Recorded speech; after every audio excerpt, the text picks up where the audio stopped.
мұсылманмын деп бір-бірін өлтіріп атты, қандарын төгіп атты. Бұл бірінші топ мүгедегі Ербол Әпенов. Жасында жарақат алып, екі көзі бірдей су қараңғы болып қалған. Қиындыққа көндіге алмай, қоғамға кектенді. Түнектен алып шығар сәулені бүлікшілер ордасынан іздеді. Шам жерінде қарға құзғынға жем болған мүрделердің арасынан зұлымдықты дәріптеді.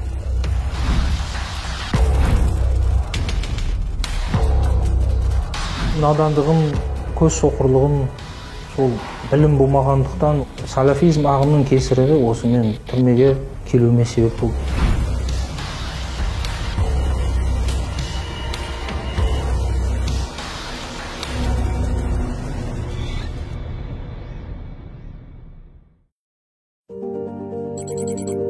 Ұлытау 300-дің басын қосқан, бабаларымыз ұлттың келешегін ойлап, бірліктің туын тіккен қасиетті мекен, баһадүрлердің елі. Бұнда тарихи шешімдер қабылданған. Бірақ ширек ғасыр бұрын Жезқазған облысы жабылып, дамуы туралағанда жастарда есеңгіреп қалды. Ұлытау аймағында халыққа дұрыс діни ақпараттың қай жақтан алуға болатын көздерін, қайнар бұлағын ашып көрсетуге жұмыс жасап жатырмыз. Тұрғындар демократиялық зайырлы құндылықтардың орнына орта ғасырлық тәртіп пен аласапыран келеді деп алаңдайды. Бұндай процестер әлемдегі басқа да мемлекеттерде болған. Егер біз бүгін зайырлы дәстүрлерімізді жоғалтсақ, азаматтарымыздың үміт отын жоғалтамыз. Зайырлық атеизм емес екенін де айтып жатырмыз халыққа түсіндіріп.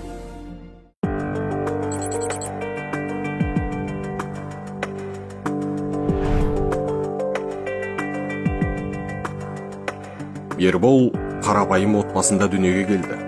Үйдің тұңғышы, екі бауыры бар. Ата-анасы еңбек адамдары. Ол бозбала шағында жанарынан айырылды. Үмітсіз диагноз, көңілінде тас болып қатты. Қалаған оқуына түсе алмай, Алматыдан кері қайтты. Берекемен танысып, жұптары жарасты. Үкімет қолдап, Ербол массаж кабинетін ашты. Стресс болды, депрессия болды, жаңағыдай көзім ауырғаннан. Өзімді андай отбросок общество сияқты сезіндім сол кезде. Менде білім болған жоқ ондай. Дарын деген бір адам болды. Дарымы бар, оның лекциялары ашық таратылып жүрді. Материалдық жағынан ғана эмоция болды. Адам өзі намаз оқып бастағаннан кейін жаңағыдай ой келеді, шариғатпен өмір сүру деген. 2014 жылдары Ерболдың кәсібі дөңгеленіп, табысы артады. Бұл уақытта оның таныстары радикалды идеологтардың ықпалымен фанатизмге ұрынады. Таяу шығыстан зұлымдықты таратады. Өздерінің жолын ақиқат деп, қазақтың болмысымен алысады. Ұлттың тарихи тамырына у құйып, жадын жаралайды. Ерболды өркениеттен бездіріп, өшпенділіктің ордасына тартады. Әділдік болады деп ойладым. Яғни по отношению жаңағыдай нелерге, инвалидтерге. Аяқ астынан күтпеген жерден квартира болды, ақша болды. Бірақ оның бәрін кейін уақыт өткеннен кейін мен түсіндім, оказывается, оның бәрі алданыш екенін. Салафи бағыттағы, яғни Абдул-Вахабтың несі бойынша сабақ берілді. Егер де кім мұсылманды мұсылман емес деп есептесе, ол кәфір деп жаңағыдай сол қатты идеология жүрді. Такфиризммен ауырып тұр ғой, цепной жаңағыдай такфиризм деп кете береді уже. Ауру сияқты да адамға жұғатын. Бір адамнан екінші адамға жұқса, ол бүкіл қоғамды да кәфірге шығара береді. Оның артында уже оның қанын, оның имуществосы дейді жаңағыдай нелерін бәрін өзіне дозволять ете береді уже. Жезқазған, Сәтпаев қалалары, жалпы Қарағанды облысын феноменологиялық тұрғыдан қарайтын болсақ, кейбір тұлғалардың уағыздарының әсер еткендігін байқауға болады. Дарын Мұбарактың тұлғасымен байланысты бұл нәрсе. Діни негіз қалыптастырып берді. Олар ары қарай өздерінің діни сауаттарын ашуға ұмтылған кезде, олар интернет желісіндегі Надир Абу-Халид, Саид Бурятский деген сынды радикалды діни уағызшыларға тап болды. Таухид мәселесін осы интерпретациясына аса назар аудару арқылы олар қылмыстық әрекеттерін ақтап алып жатады. Мұхаммед ибн Абдул-Вахабтың үш негіз атты еңбегіне келіп тіреледі. Ислам терроризмге қарсы дін. Басты құндылығы адам, даналық, мейірім. Ал таяу шығыста шатақ шығарған псевдосалафизмнің дінге ешқандай қатысы жоқ. Сыртқы күштердің саусағына маталған ағым буквализмге негізделген. Аят хадистердің астарына, мақсат мұратына үңілмейді. Терминдерді бұрмалап, діни сананы бөлшектейді. Сол арқылы қоғамды жіктейді. Толеранттылықты тіксінген тікенек іспеттес. Салафизм деген ол бір ғана келбетті адамдар емес. Хараджа деген сөзден шығады, яғни шығу. Кімге қарсы шығу? Билікке қарсы шығу. Хариджия деген пайғамбарымыздың кезінде болған ағым. Пайғамбарымыз айтқан, бұлар нағыз оңбағандар, бұлар ертең тозақтың иттері деп қатты айтқан сөздері бар да. Соқыр тауыққа барлығы бидай демекші, біреу арабша керемет сөйлеп тұрса болды, ойбай осы ғалым деп ойлай береді да. Әр нәрсе өзінің негізіне қайтады түрінде дейді. Все возвращается к своей основе. Адасушы ағымды ұстанса да, не десе де, бұл бәрібір ол қазақ та, ол қазақилығына қайтады бәрібір. Түбінде қазақилығына оралады. Қан төгу мәселесі неден басталады? Когда бір-бірін кәфірге шығара бастағаннан басталады. То есть Аллахтың дінімен дұрыс өмір сүрмей, сен мүгедексің, сен мына жерде өмір сүріп жатқаннан кейін отсиживающийлар бар деді. Соғыспай жүріп, қашып жүргендер, жаңағыдай көмектес жасамай жүргендер, соларға что позор ретінде сен видеоға түсуің керексің деді. Ойлансын, намыстансын деген сияқты мақсатта. Мен айттым, мен соғысамаймын ғой мен. Осылайша Ербол ардан айырылған, арам дүниеге қайырылған жетесіз тобырдың сапына адам тартты. Терроризм атты тажалды насихаттады. Дәл осы бейнеролик сотта оның қылмысын дәлелдеген айғақ болды.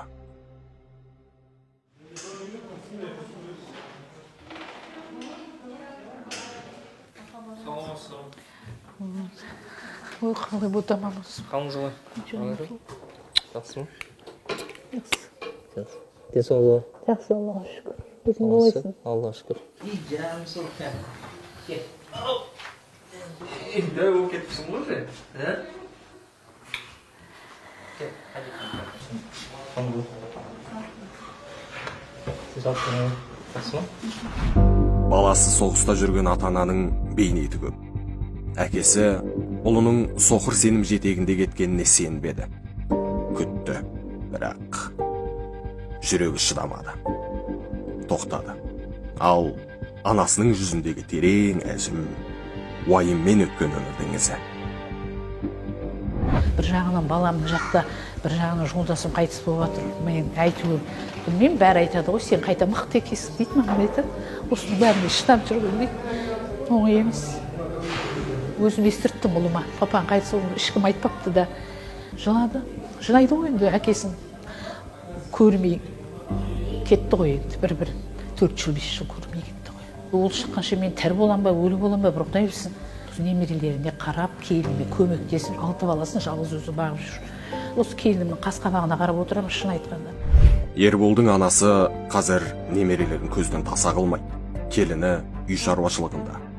Бәрі көш тұрады. Ең бірінші ойлаймын, білімсіздіктен сол нәрсеге ұшырадық деп. Кешірім сұрадық әрине, сол заржылатып кеткеніміз үшін. Ербол лаңкестерге неге ерді? Бұл сұрақ көпті мазалайды. Содырлардың сойылын соққанда ол ақыл тоқтатқан жаста еді. Бұл қылмысқа кедейлік итерді деуді артық, өйткені жеке кәсібі болды. Қазақстан тарихын дұрыс меңгермегеннен деп есептеймін. Өйткені дін ол ата заманда келген. Кезінде білеміз, Атлақ шайқасы Қытайлар мен арабтар соғысқан кезде. Жамбыл облысында сол жерде қазақтар настаране болды, яғни қарап. Сол арабтар жеңгеннен кейін қазақтар өз еркімен қабылдаған. Қаншама медреселер, қаншама оқу орындар, қаншама мешіттер Аллаға шүкір ашылып жатыр, имамдар бар. Сұрақ мазаласа, егер нетсе, солардан барып алған дұрыс деп есептеймін. Салафизм ағымы ойларын іске асыру мақсатында дінді қолданады. Сирия соғысы Ерболдың өміріндегі қасіретке толы тарау. Санасынан сылып тастай алмайды, бірақ өзгелерді радикалды идеологиядан айықтырар ой айта алады. Теологтар оңалту жұмысын тарихты танудан бастапты. Тегін білген ұрпақ ұлттың ұлы, ал руханиятынан ажыраған мәңгүрт радикалды идеологияның мәңгі құлы дейді.